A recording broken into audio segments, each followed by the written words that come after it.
Well, something really troubling is happening on Wall Street right now, and almost no one is talking about it. And so, to keep it as simple as possible, because I'm not the sharpest tool in the shed, try to explain this as if I'm a fifth grader, I suppose, because basically some really big money people on Wall Street are building a new button that allows them to make a lot of money if another big part of the economy suddenly collapses. It reminds me a lot of 2008, where a few people saw the housing collapse coming, people that were getting mortgages without jobs, and they made billions of dollars when the housing collapse happened while the rest of the world suffered, myself included. Well, right now, that very same thing is happening, and we better pay attention to what's happening, but it's happening in a much different way. And that's why we wanted to bring on David Morgan, author of The Morgan Report, an economist. He's also the author of Second Chance, How to Make and Keep Big Money from the Coming Gold and Silver Shockwave, a must-read book. David, great to see you, and welcome to the show. Well, thanks for having me. It's a pleasure to be on. So, I understand that this is in your wheelhouse, but it's pretty darn complicated. And as I was looking through these notes over the weekend, when I was seeing these little bits and pieces of this story, I was trying to piece this all together. And essentially, a lot of the same mechanisms, it seems, that were unfolding during 2008 with these credit default swaps. I mean, no one even really heard of that term, and then they made a movie about it, The Big Short. Somehow they managed to make a movie about credit default swaps, and they actually made it interesting. Basically, people were betting big money that we were about to see a major mortgage collapse in the United States. And something seems to be happening again that just went into effect on April 10th, and some big money is going to be moving in a different direction. Can you maybe unpack what is going on here, and am I being a little hyperbolic or not really? No, I think you're spot on. I'm going to go from like a very top view. I'm sort of a top-down analyst. I'll paint the big picture, hopefully in a succinct way, and kind of drill down to what you have spoken about, Clayton. Yeah, and treat me like a fifth grader, because Well, I pretend I'm I in always try elementary school right now, and educate me on this, because it's a little complicated. well, most people feel something is wrong economically, but they just can't define it. So inflation is not going away. It's embedded in the system, and the system requires debasement to survive. This isn't about predicting a collapse. It's about understanding the direction of the system. The core message is that sound money equals freedom. Throughout history, when money fails, freedom follows. Fiat currency system always end the same way: loss of purchasing power. Gold and silver are not investments first. They're money outside of the system. And as you know, if you don't hold it, you don't own it. This time is different, but somewhat the same. Debt levels globally are beyond anything in history. Central banks are trapped. Rates can't stay high, but lower them fuels inflation. So they're caught between, as the old expression, the devil and the deep blue sea. They can't go either way. The market, in my view, studied view, will will not only see higher inflation, but interest rates commensurate with that, which means they're going higher, not lower, even though the Fed can set the discount window, the federal funds rate, and make that lower. The market may say, good for you, but we still require this kind of a rate in order for me to hold on to a dollar longer than, a week, a T-bill, T-note, or T-bond. Hope that makes sense. We can drill down on that. So people are waking up, just not financially, but politically and socially. And to turn it back over to you, Clayton, you're right. We're in a setup where the rich get richer and the poor get poorer. And this is a time in history over and over where this huge divide and the gap widens more and more. Where I hate to say it, but look, it's my job to tell it as it is. I tell them as I see it, especially on programs that have a reach like yours. That's revolution time. Not that it was inevitable, but certainly things are leaning that way, as we both know. Yeah, we got these Moody's numbers. It's cut its outlook on U.S. BDCs from stable now to negative. You talk about the debasement of the currency and our inability to buy things. Our dollar is not, it's like you think about the Big Mac index, right? I think it's the Big Mac index when you look, internationally, like the cost, how much does it cost you to buy a Big Mac? And it's skyrocketing right now. So this is not going away. So how then are some of the same mechanisms being put in place on Wall Street that we saw with these credit default swaps in 2008? Like there were very smart people that saw what was coming and started to bet against the mortgage market. How are you seeing similarities to that right now with some of these mechanisms that these people are putting in place? Well, what they do is, as you kind of alluded to, they take on, first of all, they see what's coming and they can manipulate the market. Secondly, they put in all kinds of financial instruments that give them great leverage. So you can have an ETF or a 2-to-1 or a 3x situation. And lastly, they are working. The Wall Street system is set up for their benefit, not for yours. And the investment banks are the ones that underwrite most of these derivative products that are highly leveraged that give them an advantage. And so what they will usually do is put out information that's contrary to the direction they want the market to move. They load up during that time frame and then they take it wherever they want it. I mean, that's about as simple as I can make it. People say, well, wait a minute, that's a conspiracy theory. But basically, if you study history, the conspiracy side of things is where you should start. Is it always perfect, but it actually leads to a much clearer trail of how things work. And to sum it up actually more simply, most of the time, any journalist, be it a financial or such as you, Natalie, where you cover a broad base of things, if you follow the money, you're usually going to get closer to the truth than any other methodology. Right. And so what sort of information are they putting out right now through their intermediaries like CNBC or Bloomberg or other individuals? What sort of information are they trying to push to the American people right now for us to believe, trying to force us to swallow that isn't true, do you believe? Well, first of all, again, from the big picture, I think the one thing to bear in mind at all times is that all wars are bankers' wars. I mean, most of the news feed has to do around the war, especially Iran. Of course, the Ukraine thing continues. And the constant beat of the drum is Trump this, Trump that. And, he's about as wishy-washy as anyone's ever been in political history. And on that basis, saying something positive about oil will move the market up, saying something negative will move the market down. And they're front running those things. So what am I seeing? I'm seeing signaling from the insiders into the thought of which way is the oil market going to go, which way is the interest rate market going to go. And of course, they hold the cards. They know which way it's going to go because they can force the hand any direction they wish. And of course, when you especially see following the money, an outsized, let's say, options position that's, let's say, 10x of normal activity just before the White House makes a U-turn and all of a sudden the market goes the other direction. So am I seeing that? Yes. Can I quantify it exactly, Clayton? I won't. I don't want to get in trouble. But nonetheless, right. I think I've done a fair job of explaining it. So the mechanism that they've now put in place that Wall Street has launched this time, like we talked about in 2008, it was the bets against the mortgage market. This time, it's now a way to hedge against trouble in the private credit market. And I know this can maybe go over some people's head, but betting that private credit, so the stuff that's not the big banks, the private credit is going to start to weaken, is going to start to plummet. And they're taking bets against private credit. Can you explain why they would bet against private credit? Like what specifically is happening there? What is private credit and why should the average American care? Yeah. Well, I'm going to digress a bit here for you, but I was at the Money Show last year, and it was a panel at the very end of the Money Show. And I'm always there. It's me and maybe one other that features, resource stocks, resources, but primarily gold and silver.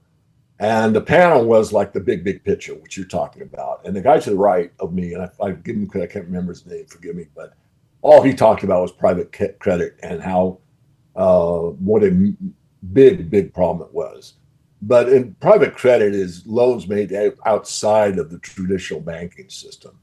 And instead of a bank making loans, it's typically like an investment fund, a pension fund, a wealth manager, sometimes mid-sized company, private equity firms, those type of things. So in plain English, private credit is Wall Street being replaced. Excuse me, private credit is Wall Street replacing the bank as the lender. So these firms, we'll say on the street, they can be off the street, they could be in Wisconsin, but they are firms that hold funds that can loan them out at exorbitant rates or for other purposes. And why it exists is because after the 2008 financial crisis, which is kind of the main theme that we're talking about here, regulators tightened the rules on banks. They required them to hold more capital, reduce risk, and lend more conservatively. And so private funds stepped in and took over that gap of people that were, let's say, excessive gambling on these derivative products.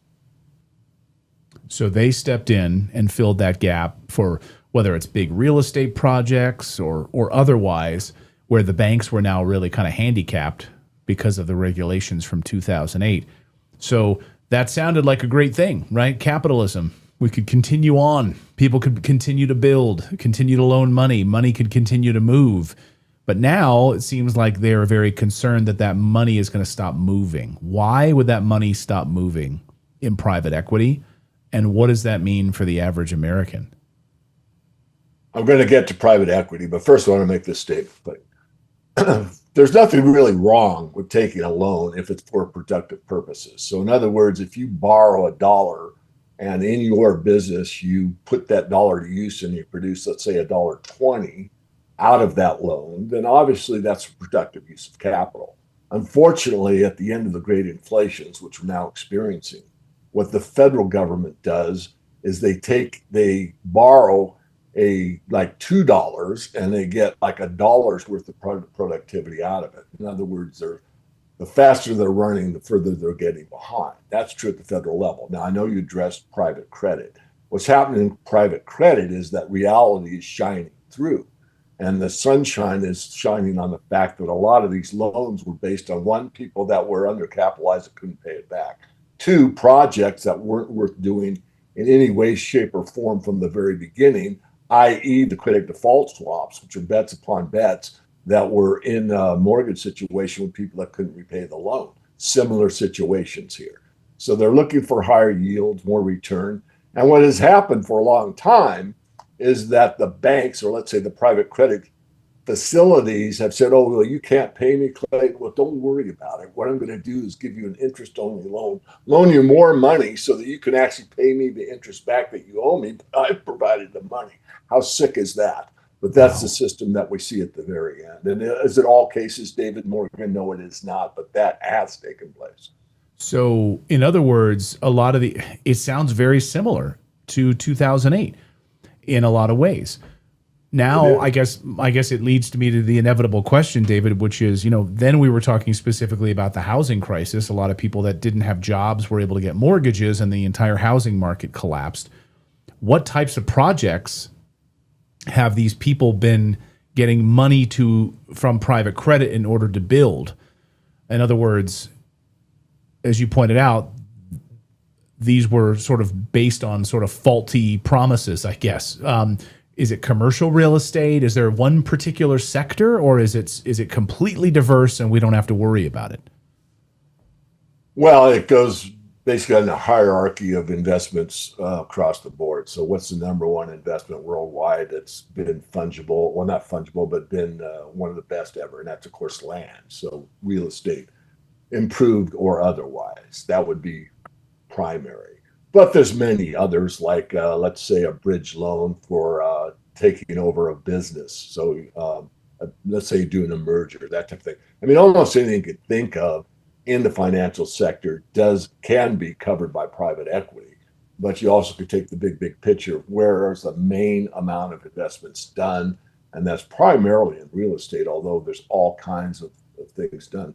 The main point that I think that our viewers need to understand is it's illiquid. You can't easily sell these. These are private loans, as I outlined. There is no open market for it. There's no daily pricing. and you're often locked in. So you made a loan to take over this other company, and the other company reneged on the deal or decided not to do it, or they found an escape clause or whatever. Now that's dead money. You can't do anything with it.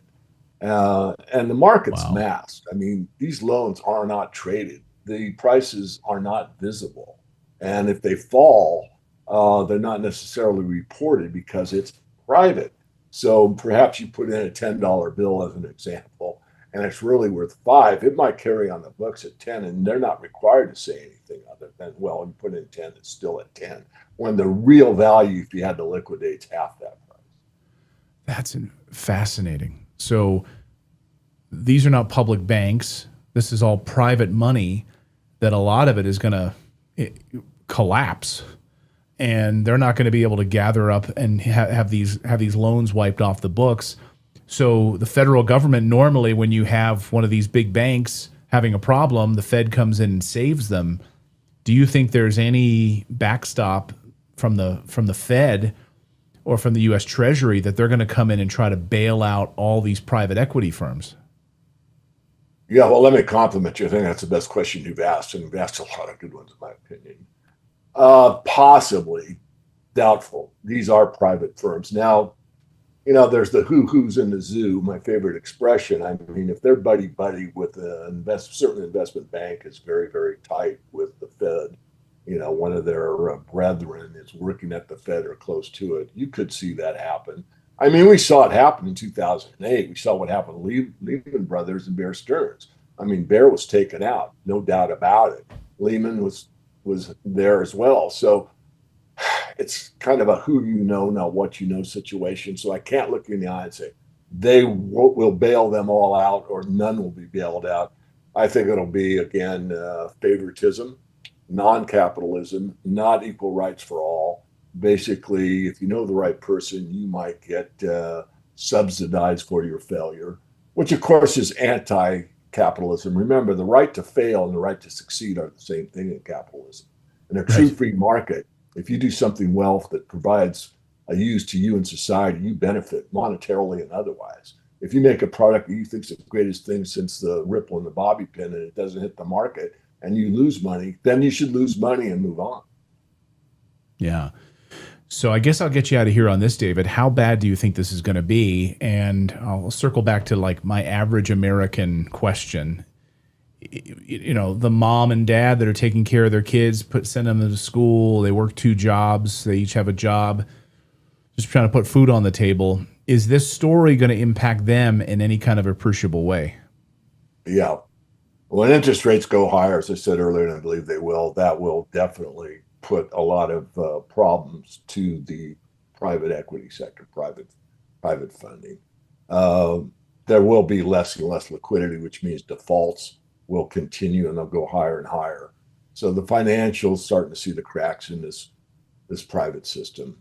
From a sound money perspective, it's just another layer of financialization to keep the system going on a lie further than it should. It represents claims on future cash flow, but most of these things are not cash flowing. They're not real assets. They're games, they're gambles. And so that depends on confidence and liquidity. There's less and less confidence and there's less and less liquidity. So basically, private credit is inherently bad. It doesn't really serve a true purpose. It's not less transparent. It's very illiquid and it's vulnerable to a lot of stress, which you're going to see. It's a yield driven market that grew out of easy money from these private credit facilities. And this thing is going to blow up badly. Is it going to be as bad as 2008? I'll just have to say it remains to be determined because no one knows exactly how big it is and what the cascading effects can be. A lot of people think, well, look, I don't own a stock. I've never owned a stock. I don't have a stock account. The stock market doesn't affect me. It does. The stock market affects everyone because of the overall health of the United States, let's say, corporate entities. So it's all tied together. It's all connected, and something that appears to be benign relative to you living in Idaho and some big facility blows up in Florida. Well, that doesn't affect me. You don't know. Maybe your bank actually got a swap with that other bank. I'm not trying to go drill down too far, Clayton. I'm just trying to explain that no one is exempt from these type of large system failures. David, thank you so much for joining us. The author of the book Second Chance: How to Make and Keep Big Money from the Coming Gold and Silver Shockwave. Great to have you on the show, David. Really appreciate it. My pleasure. Thank you.